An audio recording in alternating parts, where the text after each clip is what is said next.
अस्सलामुअलैकुम dear students, आज हम डिस्कस करेंगे second year exercise number 1.4 question number 4, 5 and 6। इनकी पिछली एक्सरसाइज पर मैं वीडियो बना चुकी हूँ, आप विजिट कर सकते हैं। अगर आप मेरे चैनल पर नहीं है तो मेरे चैनल को सब्सक्राइब करना ना भूलिएगा। डिस्कस करते हैं आज का टॉपिक। इसका question number 4 most important long question है। लॉन्ग क्वेश्चन के लिहाज से बहुत ज़्यादा अर्थ होता है। अब उसने कहा है find c so that limit exist. वो कह रहा है लिमिट एग्जिस्ट करती है, ये नहीं बताया कौन सी लिमिट। इसका मतलब लेफ्ट हैंड लिमिट और राइट हैंड लिमिट एग्जिस्ट करती है। और इसके उसने कहा सी का आंसर निकाले। हम सबसे पहले कह देते हैं जो उसने हमें बात बताई, हम कह देते हैं लेफ्ट हैंड लिमिट और राइट हैंड लिमिट इक्वल है, क्योंकि ये उन्होंने क्वेश्चन में ही बता दिया। और कहाँ पे इक्वल है? -1। एक्स अप्रोच करेगा -1 को, हमने जहाँ जहाँ x होगा वहाँ वहाँ -1 पुट करना है। अब इसमें left hand limit right hand limit, अब इस फंक्शन में लेफ्ट हैंड लिमिट की जगह क्या आएगा? जहाँ x लेस देन होगा, x लेस देन यहाँ भी है, x less than equal to -1 लिख देंगे, x+2। राइट हैंड लिमिट में ग्रेटर ये है तो हम ये वाली वैल्यू लिख देंगे c इक्वल टू 2। अब यहाँ -1 पुट कर देंगे, -1+2 ये वाली वैल्यू वैसे की वैसे ही आ जाएगी।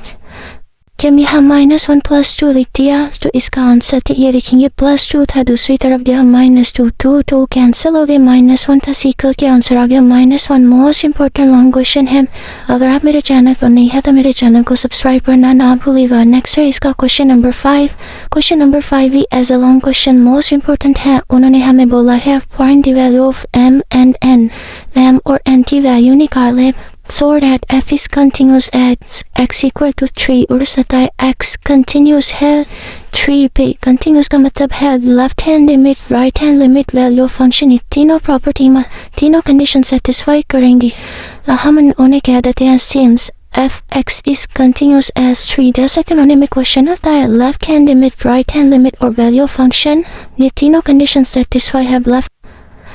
Left hand limit right hand limit और वैल्यू ऑफ फंक्शन आपस में इक्वल है। अब लेफ्ट हैंड लिमिट में कौन सी वैल्यू आएगी? जहाँ x लेस देन होगा, जहाँ x लेस देन है हमारे पास ये x लेस देन है mx आ जाता है इसकी जगह, x ग्रेटर है x ग्रेटर देन है किसके? -2x + 9 आ जाएगा इसकी जगह।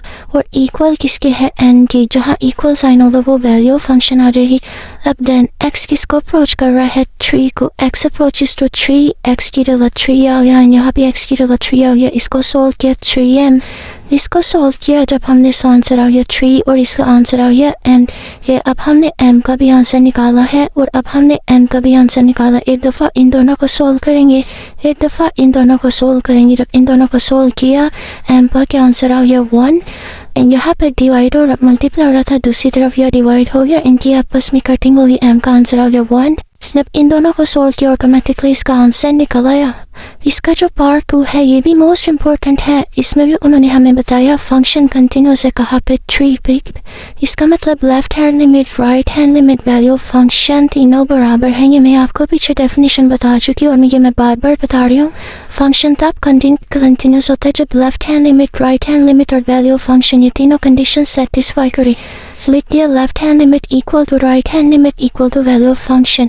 लेफ्ट हैंड लिमिट यहाँ पे माइनस साइन, यहाँ पे प्लस साइन। अब लेफ्ट हैंड लिमिट यहाँ पे देखेंगे जहाँ x लेस देन होगा, जैसे ये मैंने आपको बताया हुआ है x लेस देन होगा तो लेफ्ट हैंड लिमिट और x लेस देन है यहाँ पे x लेस देन 3, यहाँ पे आगे mx, x ग्रेटर देन 3 तो ये राइट हैंड लिमिट में लिख देंगे। और इक्वल वैल्यू ऑफ फंक्शन उसमें यूज़ करते हैं जहाँ इक्वल साइन हो, इक्वल साइन ये वाला यूज़ हो रहा है x स्क्वायर पे।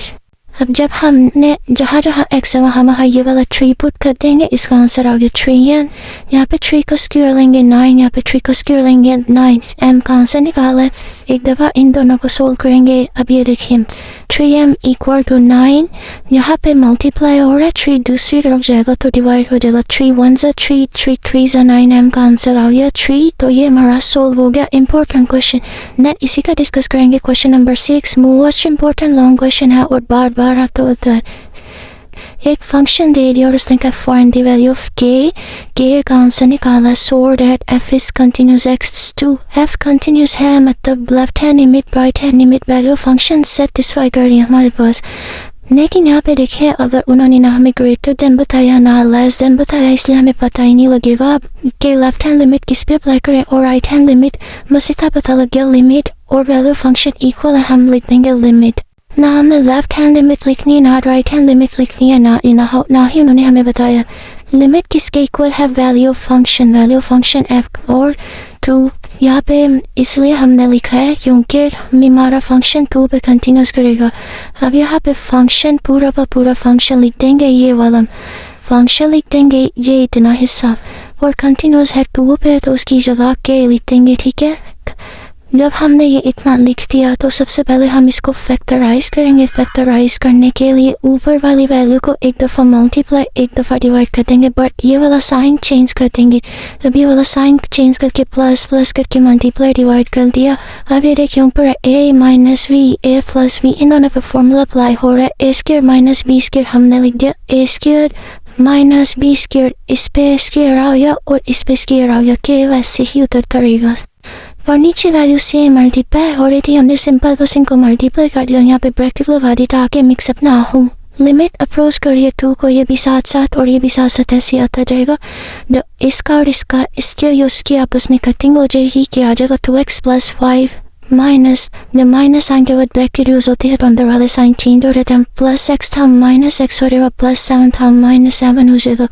नेक्स्ट नीचे वाली वैल्यू वैसे की वैसे ही आती जाएंगी, 2x माइनस एक्स आ जाएगा 5 माइनस 2, इन दोनों की आपस में कटिंग हो जाएगी। नीचे क्या वैल्यू रह रही है, ये अंडर रूट के अंदर है।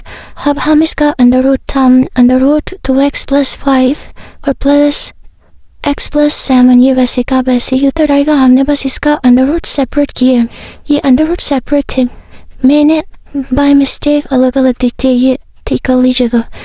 यहाँ पे है x इक्वल टू 2, अब जहाँ जहाँ x है वहाँ हमने 2 पुट कर देना है। 2 पुट करके इसको सोल्व करेंगे।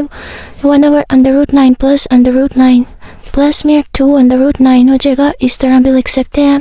अगर इस तरह नहीं लिखना तो कैलकुलेटर पे √9 लिख देंगे तो आंसर आ जाएगा 3.3। अब इसके किसके इक्वल हो जाएगा, 3 × 3 6 के एक आंसर आ गया 6। तो ये था हमारा आज का लेक्चर। अब आप इन सब क्वेश्चन के स्क्रीनशॉट ले लें। उम्मीद है आपको अच्छे से समझ आ चुकी होगी। अगर आपको किसी तरह का कोई क्वेश्चन है तो आप मेरे से पूछ सकते हैं और मेरे चैनल पर अगर नहीं है तो मेरे चैनल को सब्सक्राइब करना ना भूलिएगा। मिलते हैं इंशाल्लाह नेक्स्ट वीडियो में।